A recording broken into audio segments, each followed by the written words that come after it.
Oke, kita lihat penalti untuk tim MU, guys. Bruno Fernandes mengeksekusi.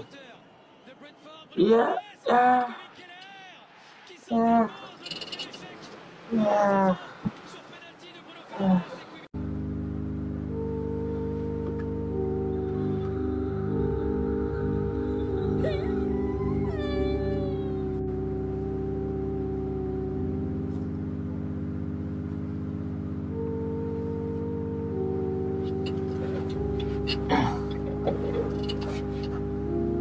Penalti loh, ini penalti loh.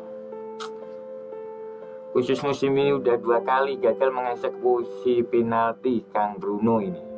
Total sudah 6 kali gagal mencetak gol dari titik penalti. Apakah masih tepat Kang Kebab ini memegang peran sebagai algojo eksekutor tim MU, Bray?